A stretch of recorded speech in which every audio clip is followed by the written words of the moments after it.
Atomic Habits is hands down the best book I have read all year. And not to be dramatic, but I can already see how it has changed my life. Atomic Habits focuses on the fact that small habits make a big difference. It's really hard to see this in the world we live in today. We want things instantly and give up when we don't see results. But the truth is, little changes, little improvements are what really change the trajectory of our lives. James Clear, the author of this book, talks about how we should try to improve by 1% each day. If we do this each day for a year, we will be 37 times better by the end. What a large impact. Clear gives the example of a plane going from Los Angeles to New York. If you leave from Los Angeles and the pilot changes the heading to go 3.5 degrees south, you'll be in Washington, D.C. Not exactly anywhere near New York, right? The small changes you make in life have the same effect. What you do, your small habits, are the difference between who you are and who you could be.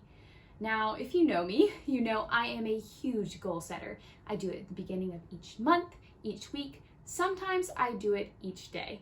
But this book changed my perspective a little bit. There were a few things that grabbed my attention about goals. Firstly, winners and losers have the same goals. I do not like that. Secondly, once you reach a goal, oftentimes you yo-yo because you've met your goal and then you have nothing to work toward.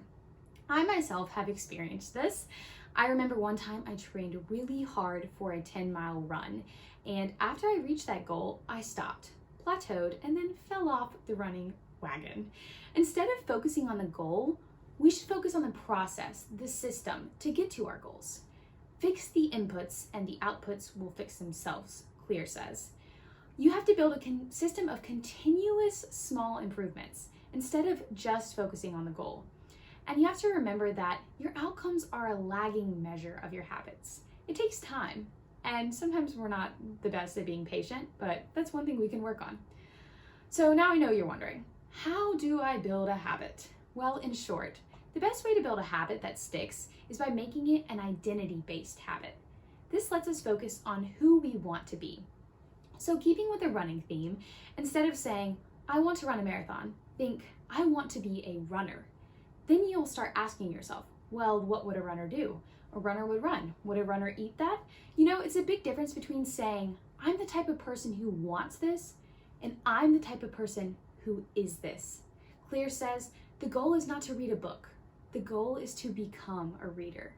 The word identity comes from a Latin word, which means repeated beingness. I thought this was so cool. You know, our habits are an important part of who we are. They are literally our repeated beingness. A meaningful change, though, doesn't require radical change. Sometimes we think we have to shift everything overnight, but really, the little small steps we make the biggest difference in the end.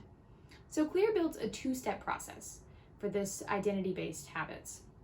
First, identify the type of person you want to be. And then secondly, prove it to yourself with small wins.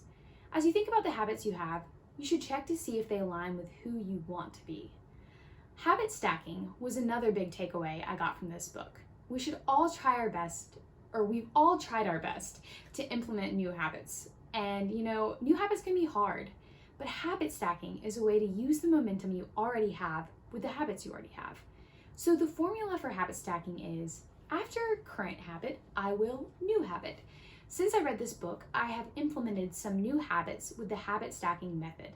I sort of reversed it for this one, but it's the same principle.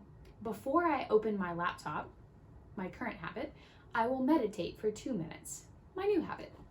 It is important to consider when you will be most successful as you put new habits into your routine.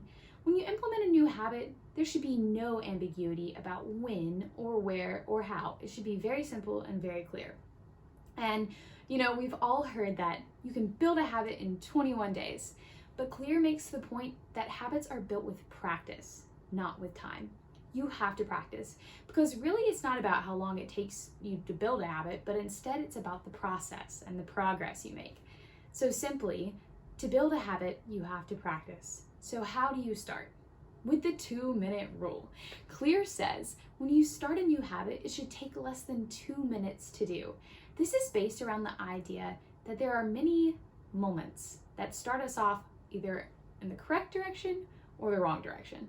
It's not about when you get to the gym that you start. It's putting on your workout clothes.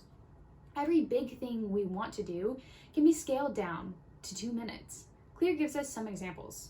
If you want to run 3 miles, that becomes tie my running shoes. Read before bed each night becomes read 1 page. Once you get started, it's a lot easier to keep going. And there's a common thread throughout this book that you have to master the habit of showing up. And again, this just confirms your identity. For those 2 minutes, you build your identity. You aren't the kind of person who misses a run. You know, it also drives home the fact that you can't improve a habit that doesn't exist. We have to keep showing up. I absolutely love this book. I would summarize every chapter and lesson if I had time. If you don't read any of the other books I've covered, read this one. And if you've made it this far in my video, thank you for listening. If you love this book as much as I did, comment your biggest takeaway. And until next time, happy reading.